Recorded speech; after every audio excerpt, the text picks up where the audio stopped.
Your daily dose of inspiration. नमस्कार। जब भी हम रोबोट्स के बारे में सोचते हैं ना, तो अक्सर फिल्मों की वो साईफाई दुनिया ही याद आती है।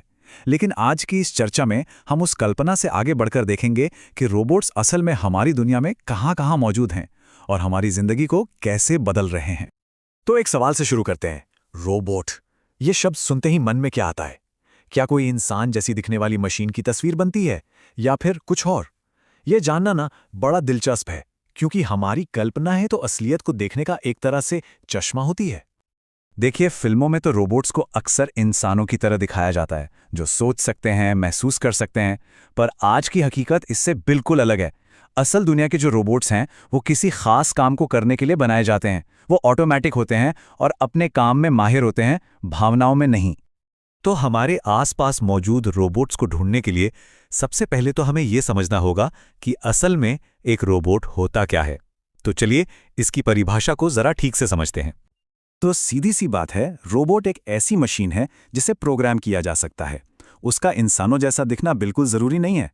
जो चीज जरूरी है वो है उसका अपने आप दिए गए काम को पूरा करना। और बस यही परिभाषा हमें अपने आसपास छिपे हुए रोबोट्स को पहचानने में मदद करेगी। अच्छा, अब जब परिभाषा साफ हो गई है तो चलिए सबसे जानी पहचानी जगह से शुरू करते हैं, हमारे अपने घरों से। यकीन मानिए, यहाँ रोबोट्स हमारे अनदेखे असिस्टेंट बनकर काम कर रहे हैं।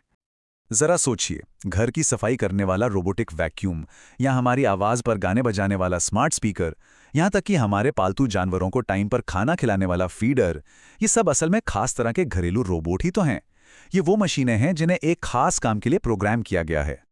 और हाँ, ये कोई छोटा मोटा ट्रेंड नहीं है। जरा इस आंकड़े पर नजर डालिए। 5 करोड़ से ज्यादा सिर्फ रोबोटिक वैक्यूम क्लीनर्स दुनिया भर में इतने बिक चुके हैं। मतलब ये टेक्नोलॉजी तो चुपके से हमारे घरों में अपनी जगह बना चुकी है ना। घरों से निकलकर अब आगे बढ़ते हैं काम करने की जगहों पर, यानी वर्कप्लेस पर। यहां रोबोटिक्स का असर और भी बड़ा और कहीं ज्यादा महत्वपूर्ण है। यहां तो एक पूरी क्रांति चुपचाप हो रही है। बड़ी बड़ी फैक्ट्रीज और वेयरहाउसेस में रोबोट्स को अक्सर वो काम दिए जाते हैं जो इंसानों के लिए या तो बहुत बोरिंग होते हैं या फिर गंदे, और कई बार तो खतरनाक भी। इससे ना सिर्फ इंसानों की सुरक्षा बढ़ती है, बल्कि काम की स्पीड और सटीकता भी कई गुना बढ़ जाती है। इसको एक आसान से उदाहरण से समझते हैं। मान लीजिए कोई ऑनलाइन ऑर्डर आया, तो वेयरहाउस का रोबोट खुद ब खुद उस सामान तक जाएगा, उसे उठाएगा और जो इंसान पैकिंग कर रहा है उस तक पहुंचा देगा। ये पूरा प्रोसेस ऑटोमेटिक है और इससे इंसानी मेहनत काफी कम हो जाती है। और ये चलन लगातार बढ़ता ही जा रहा है। इस चार्ट को देखिए, पिछले 10 सालों में इंडस्ट्रियल रोबोट्स लगाने की संख्या में जबरदस्त उछाल आया है।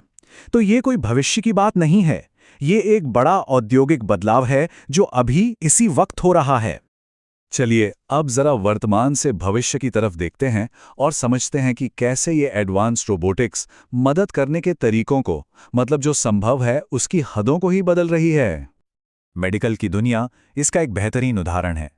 1985 में एक सिंपल से रोबोटिक आर्म से लेकर आज के एआई वाले सर्जिकल सिस्टम तक तरक्की तो वाकई कमाल की हुई है। और भविष्य में शायद नैनोबॉट्स शरीर के अंदर जाकर सीधे बीमारियों का इलाज करेंगे। और ये टेक्नोलॉजी सिर्फ फैक्ट्री या हॉस्पिटल तक ही सीमित नहीं है।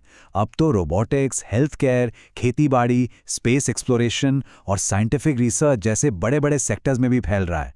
और इन जगहों पर ये इंसानी काबिलियत को नई ऊंचाइयों पर ले जा रहा है। अब जब रोबोट्स हमारी दुनिया का इतना ज़रूरी हिस्सा बन ही रहे हैं, तो ये भी ज़रूरी है कि हम इंसानों और रोबोट्स के इस साथ रहने के फ़ायदों और नुकसानों, मतलब अवसरों और चुनौतियों, दोनों पर ही एक नज़र डालें। अब देखिए, हर सिक्के के दो पहलू होते हैं। एक तरफ तो रोबोटिक्स से काम में तेज़ी आती है, हमारी सुरक्षा बढ़ती है, बहुत बढ़िया। लेकिन दूसरी तरफ कुछ बड़ी चुनौतियां भी खड़ी हो जाती हैं। जैसे कि क्या इससे नौकरियां कम हो जाएंगी, खासकर वो काम जो एक ही ढर्रे पर चलते हैं। और फिर एथिक्स, डेटा प्राइवेसी, इन सब सवालों का क्या? इन दोनों बातों पर गौर करना बेहद ज़रूरी है। और यहीं पर एक बहुत ज़रूरी सोच सामने आती है। शायद हमें रोबोट्स को एक कंपेटिटर की तरह नहीं, बल्कि एक पार्टनर के तौर पर देखना चाहिए। एक ऐसा टूल जो हमारी अपनी काबिलियत को और बेहतर बना दे। तो इस पूरी बातचीत का निचोड़ यही है, रोबोट्स अब सिर्फ साईफाई कहानियों का हिस्सा नहीं है।